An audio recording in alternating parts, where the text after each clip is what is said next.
দর্শক আসসালামু আলাইকুম। আমি শহীদুল ইসলাম সজল আমার ক্রিকটক চ্যানেলের পক্ষ থেকে সবাইকে স্বাগত জানাচ্ছি।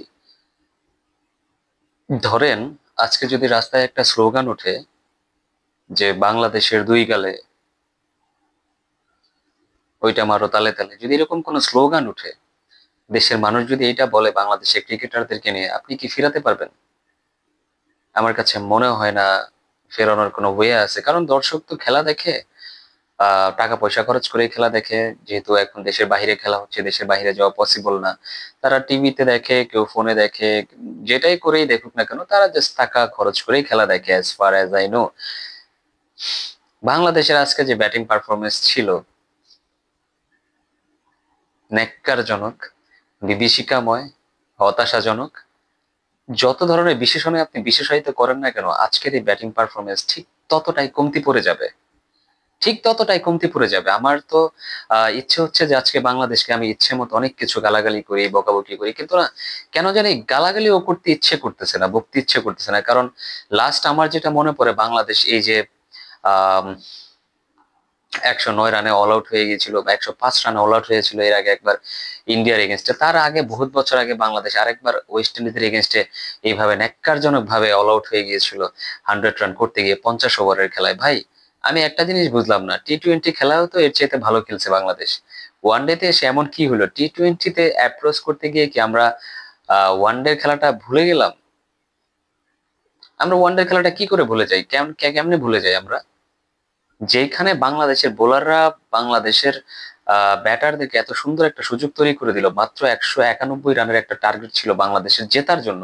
সেইখানে বাংলাদেশের ব্যাটাররা এটা যেটা করলো, এটা ইতিহাস সাক্ষী হয়ে থাকবে। এটা ইতিহাস সাক্ষী হয়ে থাকবে এবং এই সাক্ষী বাংলাদেশের একটা মানে আমার কাছে কেন জানি মনে হচ্ছে যেন আফগানিস্তানের সাথে একটা ডিল হয়েছে যে, ভাই তোমরা তো টি-টোয়েন্টির বেস্ট টিম এশিয়ার। তো তোমরা আমাদের কাছে ৩টা ম্যাচের সিরিজ হেরে যাও। আমরা তো মোটামুটি ওয়ানডেতে ভালোই খেলি, তাহলে আমরা তোমাদের কাছে ওয়ানডেতে হোয়াইট ওয়াশ হয়ে আসবো। যে পরিস্থিতি হয়েছে দেখেন, বাংলাদেশের হোয়াইট ওয়াশ হওয়া সময়ের ব্যাপার মাত্র। যেই দলটা মাত্র ১৯০ রান চেজ করতে না পারে, তারা যে এরকম একটা সুযোগ পেয়ে আফগানিস্তানের মতো একটা দলকে হারাতে না পারে, তারা যে পরের ম্যাচটাতেও আপনার হারবে না, সেটার গ্যারান্টি আপনি কি করে দেন? কি করে দেন? আজকে টস জিতে আফগানিস্তান যখন ব্যাটিং করার সিদ্ধান্ত নিয়েছে, আফগানিস্তানের মোটামুটি ভালো একটা সূচনা ছিল। আফগানিস্তানের ওপেনাররা সবসময় একটা ভালো সূচনা এনে দেয়।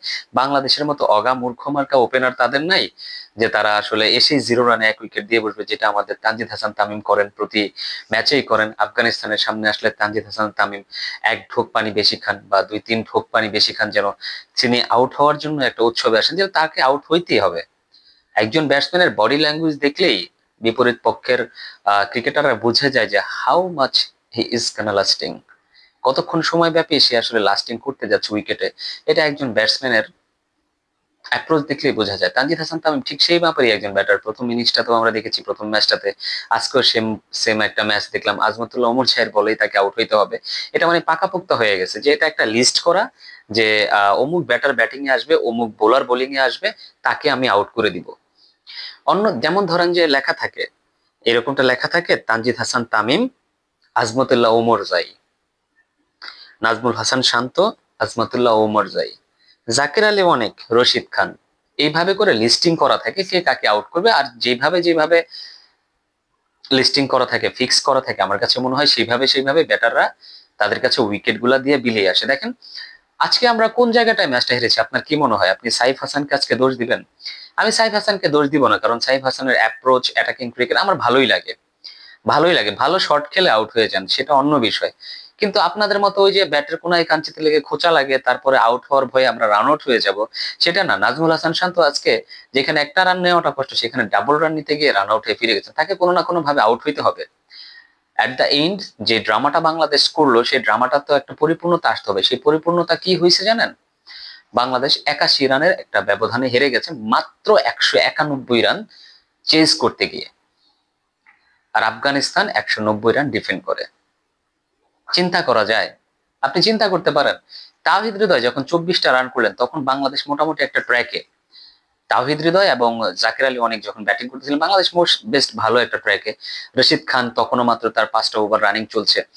কমেন্টেটরসরা বলছিলেন রশিদ খান আর মাত্র ৫টা ওভার আছেন। তো ভাই, ব্যাককেলের দলেরা যখন রশিদ খান বোলিং এ আসলেন, এত আগে কেন আসছেন সেটা কি বোঝার মতো জ্ঞান কি আপনাদের হয় নাই? রশিদ খান আগে আসছেন আপনাদেরকে উইকেট ফালানোর জন্য, আপনাদেরকে টপাটপ আউট করার জন্য রশিদ খান বোলিং এ আসছিলেন। তো আপনাদের কি উচিত ছিল না রশিদ খান, এই যে যেমন ধরেন আজকের ম্যাচটাতে আরো ভাই 20টা ওভার পরেই রইল, within 30 over Bangladesh has been completely all out. Rashid Khan শেষ পর্যন্ত 5টা উইকেট নিয়ে ম্যান অফ দ্য ম্যাচের অ্যাওয়ার্ড তো উনিই নেবেন, এটা তো কোনো সন্দেহ নাই।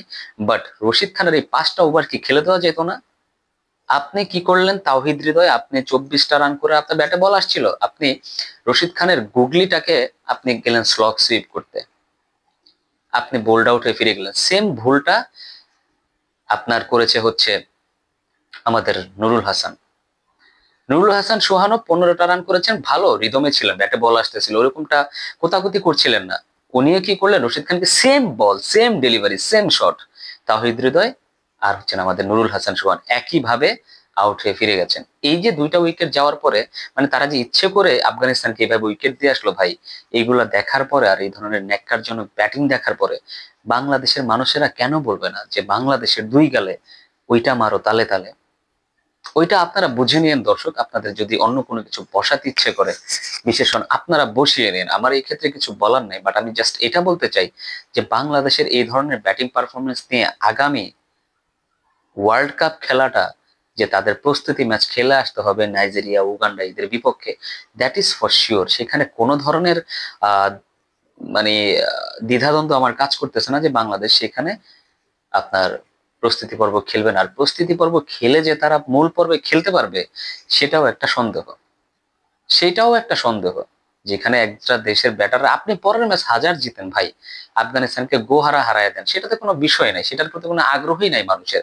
আজকের এই ম্যাচটা যারা খুব বেশি আগ্রহ নিয়ে বসছিল, যারা খুব বেশি ক্রিকেট খেলাটাকে দেখে, বাংলাদেশের ক্রিকেটটাকে ফলো করে, তাদের স্বপ্নটাকে যেভাবে আপনারা সেটারেট করেছেন, যেভাবে আপনারা ভেঙে দিয়েছেন, এই ভেঙে দেওয়ার জন্য তাদের পা ধরে যদি আপনারা বসে থাকেন, আপনাদেরকে আমার মনে হয় সেই দর্শকেরা কখনোই ক্ষমা করবে না। আপনারা এমন বাজে ধরনের ক্রিকেট খেলেন, আপনারা এত বাজে ধরনের ক্রিকেট খেলেন, তাতে কোনো সন্দেহ নাই, তাতে কোনো ধরনের সন্দেহ নাই। আপনারা রশিদ খানের বল দেখলে আপনাদের হাঁটু এমন ভাবে কাঁপে ভাই, কি বলবো, কিছু বলার নাই এই টিমকে নিয়ে। দর্শক, আপনি আপনার ব্যক্তিগত মতামত আমার এই ভিডিওর কমেন্ট সেকশনে কমেন্টস করে জানিয়ে যাবেন। সবাই ভালো থাকবেন, সুস্থ থাকবেন। সালামু আলাইকুম।